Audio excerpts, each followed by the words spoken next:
Coming to you live from our studios here at Platinum Place, this is GHOne Today News. My name is Obed Gaglo. Here are top stories for this morning.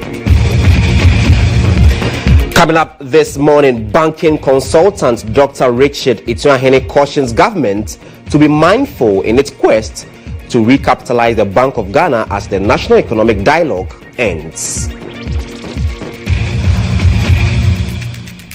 And Speaker of Parliament gives MP who referred to Dr. Zenato Agyeman-Rawlings as daughter of Medra 1 week to own up as residents and traditional leaders of Anglo petitions Parliament. And later in the bulletin, near chaos in Parliament as minority fight for more slots to debate State of the Nation's address.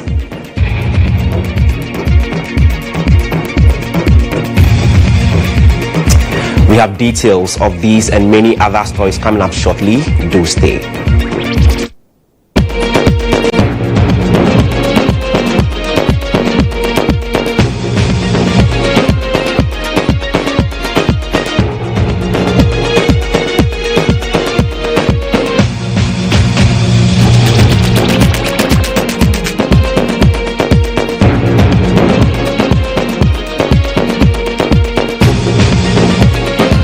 The bulletin is live on our social media handles on X and also on Facebook at GHOne TV. Now to our first story.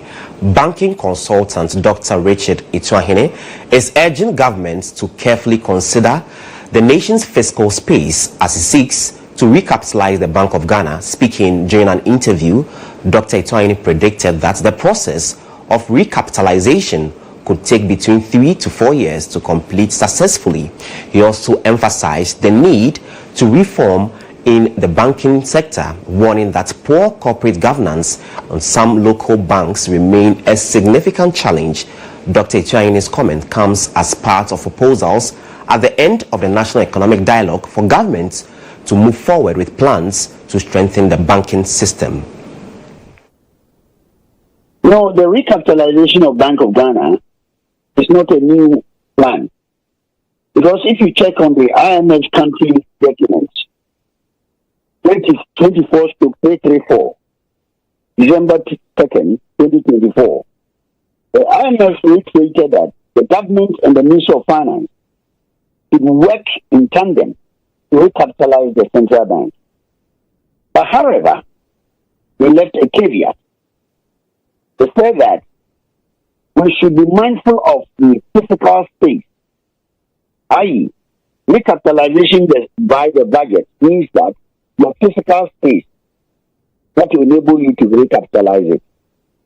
They also say that you need to strengthen the recovery of the net equity over time, starting from 2025. So this issue has already been taken care of in the IMF document since April and then December. It's not going to be easy to recapitalize it because you see, the loss is huge. The loss was very huge. And it has basically it has made Bank of Ghana capital deficient. So it will take a medium, maybe I would say 3-4 years time before we can win. Not until our physical space improves. The government cannot and will not and will dare not. Currently, Ghanaian banking sector is being controlled by foreign institutions. We are going to make profits in March, and they will all be transferring. What did they do? They came here to buy treasury bills with a higher interest rate, declare good profits, declare good dividends, pay their taxes, and take the money away. So I would have thought that this particular forum should have devoted time and effort to see how we can improve the indigenization of the banking sector. Now, away from the National Economic Dialogue, Speaker of Parliament Alban Bagbin has given a 1-week ultimatum for MP who labelled Clotte Colley MP Dr. Zenato Agyeman-Rawlings, daughter of a Medra, to own up and confess. This follows a petition from the family of the late President Rawlings and traditional leaders from the Anglo over the matter. There's more in the following reports. In red, the family of the late former president, traditional leaders of Anglo, and members of the Voter Diaspora Caucus stormed Parliament with a petition for the MPs to be fished out. The comments were made on the 4th of February when Parliament was debating the legacy of former heads of state and political actors. In honor of the hard work of former President Nkrumah, Liman, Jerry Rawlings, Professor Mills, and all. Mr. Speaker, let us focus on their contribution. Sit down. It's me. That's evidence. MP for Damango, Samuel Abujinapo, was accused of making the comments. He vehemently denied. Speaking after the House received the petition, the Speaker announced investments into the off-record comments made by an MP from the minority side. In the spirit of honor, accountability and decorum, I advise the member responsible for the remark to within a week choose the path of honesty, mere culpa, and opt for a plea bargain. Majority Leader Mahama Yariga, on his part, assured the support of his side into such an investigation. And I want to assure this House that when we ultimately establish the identity of that person, the full weight of this side of the House will stand firmly behind the Privileges Committee when they seek to exact the highest penalty of this House. Minority Chief Whip Frank Anodompre, on his part, however, argued the comments were triggered by some disparaging remarks made by the MP for Tamale North and Minister for Environment Murtala Mohammed. Ordinarily, I would not speak to her because I thought in this House sometimes emotions go high and some comments are made. But on the third day, when the supposed comment was made, our colleague also made a very damning comment.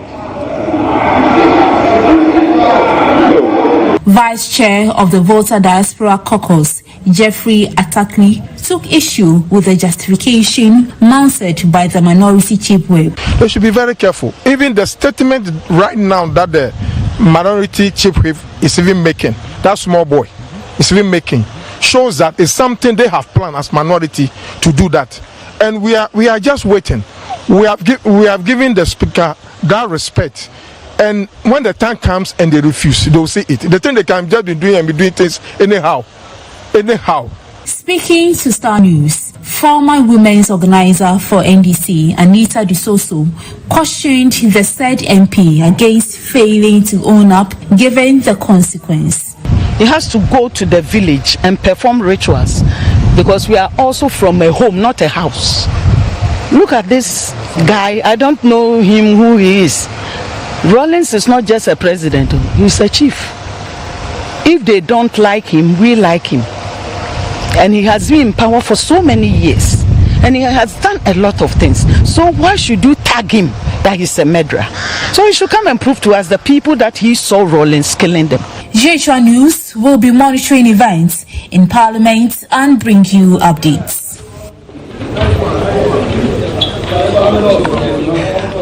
Away from Parliament, the Ministry of Foreign Affairs has announced that it will process, issue and deliver passports to Hajj programs at the Hajj village. According to the Minister for Foreign Affairs, Samuel Okujeto-Ablakwa, this initiative aims to introduce a more efficient passport processing system for Hajj programs by eliminating bureaucratic delays and ensuring a seamless travel experience. There's more in this report. Hajj 2025 is expected to take place between June 4 and June 9. As part of efforts to meet the demands of pilgrims, the Ministry of Foreign Affairs has introduced measures to streamline the passport application process. Addressing the Hajj Board, its task force and agents, Foreign Affairs Minister Samuel Okudzeto-Ablakwa revealed that the ministry has established a satellite application center at the Hajj village. The center will process, issue, and deliver passports to pilgrims within 3 days. Never in the history of the Hajj pilgrimage have we had passports issued at the Hajj village. We came to the conclusion that we can carry out a satellite passport application center here at the Hajj village. And the beauty of what we are doing here as we make history is that we have set a target. When you apply for your passport here at the Hajj village, within a maximum of 3 working days, 3 days, you'll receive your passport. The minister also disclosed that Hajj booths have been set up across all 16 regions of the country to facilitate passport applications for the 2025 Hajj pilgrimage. We are not only thinking about our brothers and sisters in Accra. Ghana is not Accra. Ghana is made up of 16 regions, and we have thought about all our brothers and sisters everywhere in Ghana. So the bottlenecks, we have addressed that. Special dedicated booths all over the regions so that we can quickly take care of our brothers and sisters. He also explained how much it will cost applicants for the special service. Ordinarily, for expedited service, you pay 700 Ghana cedis and above. But for this expedited service that we are carrying out here at the Hajj village and at all our passport application centers for our Muslim brothers and sisters, we have decided, and we have the full approval of His Excellency John Dramani Mahama, that we are charging only the ordinary fees for passport, the 500 cedis, no more, no special charges. The chair of the Hajj board, Collins Dauda, expressed gratitude to President John Dramani Mahama and the Foreign Ministry for their support in ensuring the success of this year's pilgrimage. It has never happened in the history of this country before that passports have been issued in the Hajj village. But this year, under President Mahama, our programs are going to have their passports issued here at the Hajj village. We can only be grateful to him and continue to pray for him for long life and good health, and also extend the same to our Minister for Foreign Affairs. The Hajj board estimates that over 5,000 pilgrims from Ghana will embark on this year's journey. Now, the West Africa Democracy Solidarity Network, WADEMOS, has emphasized the need for ECOWAS to form an economic social platform which allows citizens and civil society to be parts of the ECOWAS process to resolve security threats within the sub-region. According to the network, ECOWAS has been weakened by current political instability within the region and needs to take bolder steps to bring lasting peace. According to WADEMOS network, the recent fallout from ECOWAS has heightened tensions within the sub-region, making it difficult for the Commission to apply its rules. Those people who share the military government, they say, but if even those who are in a democracy are behaving like that, then what's the difference? And that has weakened ECOWAS, because the ECOWAS doesn't have the moral voice. And if ECOWAS doesn't take a bolder step in trying to apply the rules and for people to be compliant with democratic principles, then it will be very difficult for ECOWAS to sustain itself. The network believes ECOWAS in its current state cannot rebuild without citizens' support. All these countries, what are we going to do with them? And that's more a short-term issue. The bigger issue is ECOWAS's own reform. ECOWAS says they want to move from the ECOWAS of states, where it's all about the heads of states, to an ECOWAS of the people. What kind of reform do we need in ECOWAS so that we can deal with this narrative that a strong man syndrome is better for Africa? I don't think ECOWAS in its current state can even do that on its own. I think what we are making the point is that it has to take citizens to support ECOWAS to do that. So ECOWAS should make room for more citizen engagement. Representing the ECOWAS Commissioner for Political Affairs, Peace and Security, head of the Democracy and Good Governance Division, Ebenezer Asiedu, acknowledged the present challenges within the Commission and the need for all stakeholders to come together in finding a lasting solution. To be proud of our successes is not to be blind to our weaknesses. Given the nature of the evolving regional and global political and security dynamics, the geopolitical and geostrategic competitions, and the emerging multipolar order, the authority of heads of state and government has found it necessary. The need for a new transformational and multidimensional approach in reforming the present regional integration architecture. Meanwhile, founder of the Africa Governance Institute, Dr. Abdullahi Jina, wants the Commission to address significant democratic deficiencies within the sub-region and the current youth unemployment, which stands at 42%. Public time and support for democracy as the preferred form of government has declined from 7.5% in 2012 to 63% in 2023 across the surveyed West African countries. Alarming. The most alarming is the 52% of respondents expressed willingness to accept democratic alternatives if they deliver economic expense. Members of Ademos Network are currently attending a 2-day meeting in Accra, Ghana, to deliberate and build consensus on key transformational approaches and deepen the network's solidarity initiatives across West Africa. The 2025 edition of the annual Impacts of this revered Islamic tradition. Ramadan, locally known as Azumi, is the 9th month of the Islamic lunar calendar in which Muslims fast, worship, and commit fully to the will of Allah. It is one of the 5 pillars of Islam, which makes it very important for Muslims around the world. Director of the Institute of Arabic and Islamic Studies of Ghana, Imam Mohammed Sani, has been providing some insight. Allah the Almighty prescribed fasting for Muslims in this month of Ramadan from the beginning to the end. He made it one of the pillars of Islam.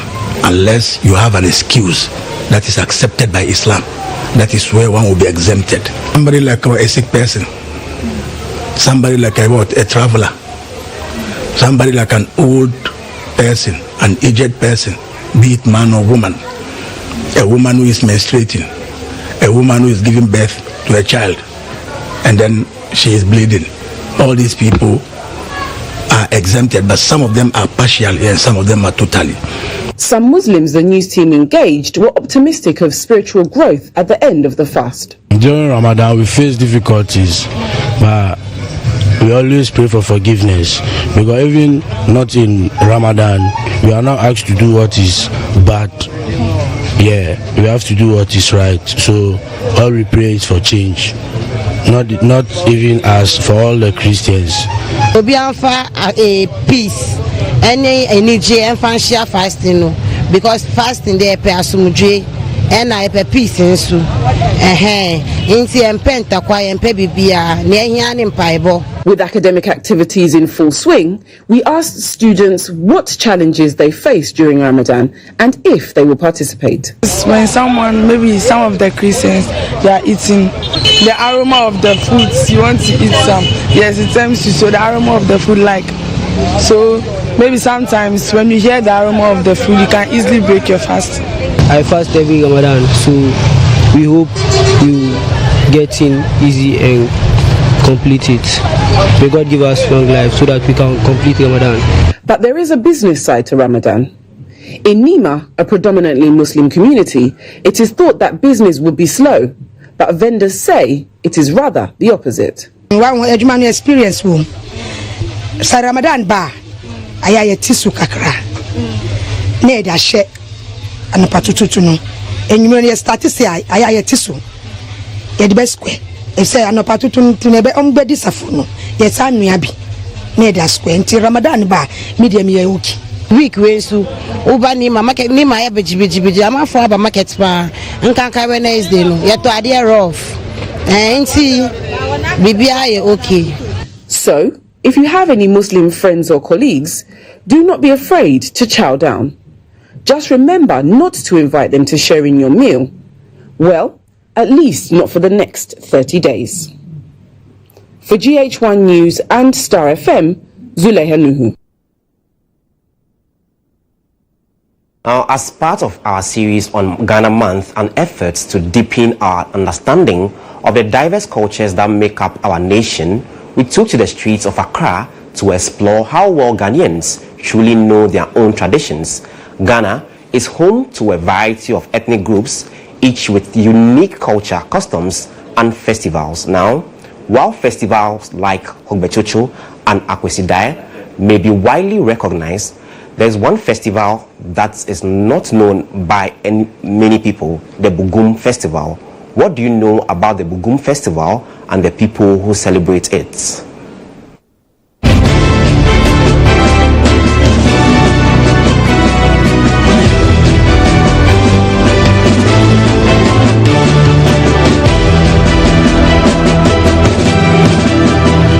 Which people do celebrate Fire Festival?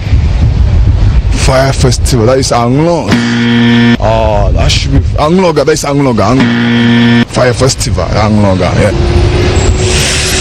Wow, that's new. Yeah. Now, in your one hour, the Fire Festival. Minimum. Where I'm fans of. Which people celebrate Bugumo Fire Festival? Bugumo Fire Festival. Oh, well, it's taking me back to my JHS or yeah, even a while, yeah. Sorry. Which people celebrate Fire Festival? Please, I have no idea. Is it the north? Somewhere in the north. I don't know the exact tribe. Tell me, which people celebrate Fire Festival? I don't really know, but I think upper there. The north. Yeah. I know it's from the north, but I don't know the exact. Is the Dangomba people? Which people celebrate Fire Festival? Naga. Interesting responses there. So we asked, do you know which people celebrate the Bugum Festival? Well, this is where we wrap up this morning's bulletin. Grateful for your time. My name is Obed Gaglo. For more news, log on to starfm.com.gh. Have a blessed day.